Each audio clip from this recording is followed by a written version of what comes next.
आइए, आपका स्वागत है बिहार टॉपर्स के एक और नए वीडियो में। आज इस गहन चर्चा में हम एक ऐसे सरकारी दस्तावेज का विश्लेषण करने वाले हैं जो राज्य के भविष्य के लिए बेहद अहम है। तो शुरू करते हैं। अगर पहले और दूसरे पन्ने पर नजर डालें तो 7 निश्चय 3 के तहत एक बड़ा संकल्प दिखता है, दोगुना रोजगार और दोगुनी आय। बिल्कुल। और इसके अंतर्गत अगले 5 वर्षों में 1 करोड़ नए रोजगार बनाने का और लगभग 50 लाख करोड़ के निजी निवेश को आकर्षित करने का लक्ष्य रखा गया है। ये आंकड़े अपने आप में बहुत आकांक्षी हैं। बहुत बड़े आंकड़े हैं, पर हमारा मुख्य फोकस ये समझना होगा कि इन योजनाओं का एग्जीक्यूशन कैसे होगा। जैसे अगर हम पेज 3 से शुरुआत करें, जहां शिक्षा और युवाओं की बात है। किसी भी विकास की नींव तो यहीं से पड़ती है। हाँ, तो वहां प्राइमरी और हाई स्कूल के छात्रों की स्कॉलरशिप दोगुनी करने की खबर है। जैसे कक्षा 1 से 4 के छात्रों को अब 1200 रुपए मिलेंगे। और 5 से 6 के लिए ये राशि 2400 रुपये कर दी गई है। साथ ही कक्षा 7 से 10 तक के बच्चों के लिए अब ये 3600 होगी। पर एक आम विचार ये हो सकता है कि महज कुछ 100 रुपए बढ़ाने से शिक्षा के स्तर में आखिर कितना बड़ा बदलाव आ जाएगा। क्या ये सिर्फ किताबें खरीदने तक सीमित नहीं है? देखिए, इसे सिर्फ किताबों या यूनिफॉर्म लेने तक सीमित रखकर नहीं देखा जा सकता। असली मुद्दा यहाँ डेमोग्राफिक डिविडेंड यानी जनांकीय लाभांश को बचाने का है। राज्य में युवा आबादी बहुत बड़ी है सही बात है।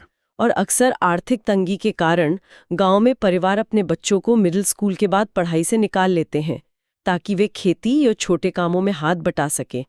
जब बच्चे ड्रॉप आउट होते हैं तो आगे चलकर वे असंगठित और अनस्किल्ड मजदूर वर्ग बन जाते हैं। तो स्कॉलरशिप दोगुनी करने का आर्थिक तर्क ये है कि गरीब परिवारों पर से पढ़ाई का आर्थिक दबाव कम किया जाए। ड्रॉप आउट रेट घटाना ही सबसे पहली शर्त होती है किसी की लंबी वृद्धि की। एकदम। शिक्षा को आर्थिक बोझ बनने से रोकना बहुत जरूरी है। थोड़ा आगे बढ़ते हैं। पेज 4 पर स्कूलिंग के बाद की स्थिति पर बात की गई है। मुख्यमंत्री निश्चय स्वयं सहायता भत्ता योजना। हाँ, जो बेरोजगार ग्रेजुएट्स के लिए है। बिल्कुल। जो युवा आर्ट्स, साइंस या कॉमर्स से ग्रेजुएशन कर चुके हैं, लगभग 20 से 25 साल के हैं, उन्हें अधिकतम 2 साल तक 1000 रुपये प्रति माह दिए जाएंगे। पर आज की महंगाई देखते हुए ये लगता है कि क्या 1000 रुपये सच में कारगर साबित होंगे? निश्चित रूप से 1000 रुपये आय का कोई बड़ा स्रोत तो नहीं है और इससे घर भी नहीं चलाया जा सकता। इसका उद्देश्य महज कॉम्पिटिटिव एग्जाम्स के फॉर्म भरने, इंटरनेट डेटा लेने या स्टडी मटेरियल जुटाने का खर्च निकालना है ताकि युवा परिवार पर निर्भर ना रहें। एक छोटी आर्थिक मदद कह सकते हैं। पर जो मुझे सबसे दिलचस्प लगा वो पेज 5 पर है। कौशल विकास और इंटर्नशिप का अद्भुत मॉडल। हाँ, जहाँ 1 लाख युवाओं के लिए एक स्टाइपेंड आधारित इंटर्नशिप योजना है। ये सच में बड़ा कदम है। और इसमें स्टाइपेंड भी ठीक ठाक है। 12वीं पास के लिए 4000, आईटीआई या डिप्लोमा धारक के लिए 5000 और ग्रेजुएट या पोस्ट ग्रेजुएट के लिए 6000 रुपये प्रति माह। ये पूरी तरह से लर्न एंड अर्न यानी कमाओ और सीखो के सिद्धांत पर काम करता है, जिसका मुख्य मकसद स्किल गैप को भरना है। पर आर्थिक विश्लेषक तो मानते हैं कि इकोनॉमी तब तक रफ्तार नहीं पकड़ सकती जब तक आधी आबादी यानी महिलाएं उसका हिस्सा ना हो। बिल्कुल। और इसके लिए दस्तावेज के पेज 6 पर मुख्यमंत्री महिला रोजगार योजना का अहम वर्णन मिलता है। इसे लेकर मैं अत्यंत उत्साह में हूं, क्योंकि इसमें सीधे बैंक खाते में 10,000 रुपए की शुरुआत दी जाएगी और कृषि, सिलाई या छोटे व्यापार को बढ़ाने के लिए 2 लाख रुपए की मदद है। लक्ष्य ये है कि 75 लाख महिलाओं को लाभ पहुंचाया जाए। ये जो 75 लाख महिलाओं को आर्थिक रूप से सक्रिय करने का अर्थशास्त्र है ना, इसे समझना जरूरी है। इसे माइक्रो कैपिटलिज्म या सूक्ष्म पूंजीवाद कहते हैं। थोड़ा आसान भाषा में समझाइए इसे। जब गांव या छोटे कस्बे की एक महिला को छोटा व्यापार शुरू करने के लिए शुरुआती पूंजी मिलती है, तो वो पैसा स्थानीय अर्थव्यवस्था में ही घूमता है। वो कच्चा माल वहीं से खरीदेगी, स्थानीय लोगों को रोजगार देगी। इससे वहां की परचेजिंग पावर बढ़ती है।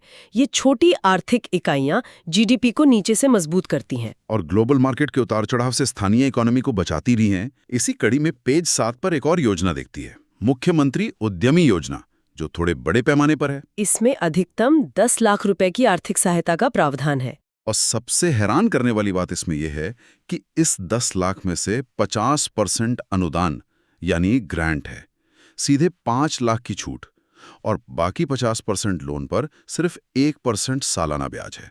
आर्थिक दृष्टि से देखें तो किसी भी नए एंटरप्रेन्योर के लिए ये एक शानदार प्रस्ताव है।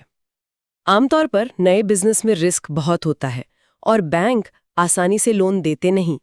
सरकारें ऐसी भारी छूट इसलिए देती हैं ताकि लोग रिस्क लेने आगे आएं। लेकिन इस योजना को जमीन पर उतारता देखने का कोई ठोस उदाहरण है? हाँ, दस्तावेज ही बताता है कि 2024-25 में 8,584 नए लाभार्थियों को चुना गया है। अब इन छोटे व्यापारों से निकलकर चर्चा को बड़े उद्योगों की तरफ मोड़ते हैं।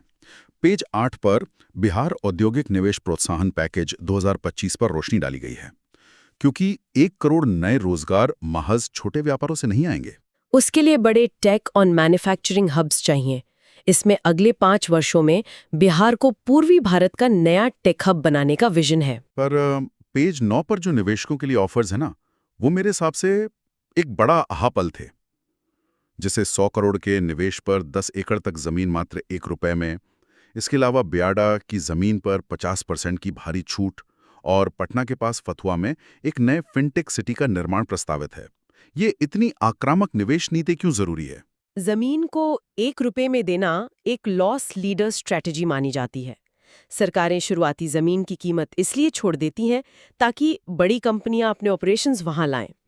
जब एक 100 करोड़ की फैक्ट्री लगती है तो हजारों लोगों को रोजगार मिलता है, रियल एस्टेट विकसित होता है और सरकार को जीएसटी और इनकम टैक्स रेवेन्यू मिलता है। अब उद्योगों की इस चकाचौंध से वापस जमीन की हकीकत पर आते हैं। कृषि और किसानी जो राज्य की मूल आत्मा है। पेज 10 पर कृषि वानिकी योजना 2025 का दिलचस्प आंकड़ा पेश किया गया है। वो पौधे वाली योजना। हाँ, सरकार से मात्र 10 रुपए में पौधा खरीदें, 3 साल देखभाल करें और फिर 70 रुपए प्रति पौधा वापस पाएं। इसमें न्यूनतम 100 पौधे लेने होते हैं। ये योजना पर्यावरण और किसान की आर्थिकी दोनों का बेहतरीन सम्मिश्रण है। खेत की मेड़ पर पौधे लगाने से मुख्य फसल पर कोई नकारात्मक असर नहीं पड़ता और 3 साल बाद एक अतिरिक्त आय मिलने लगती है।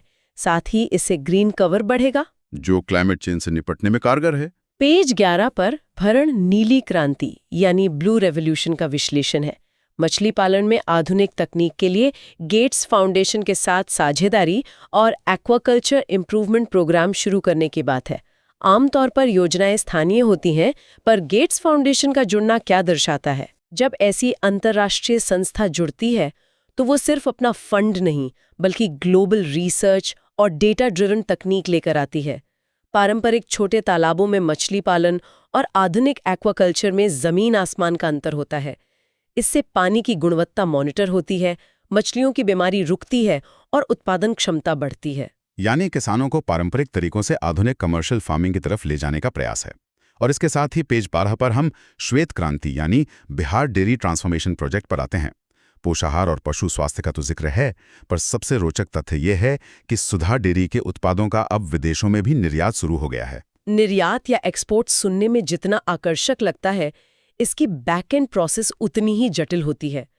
दूध को विदेश भेजने के लिए एक विश्व स्तर का कोल्ड चेन नेटवर्क चाहिए। यानी गांव में दूध दूहने से लेकर पोर्ट पर पहुंचने तक तापमान और हाइजीन मेंटेन करना। बिल्कुल अंतर्राष्ट्रीय मानकों पर। एक्सपोर्ट को सफल बनाने के लिए राज्य को सप्लाई चेन मैनेजमेंट में बेहद निवेश करना होगा।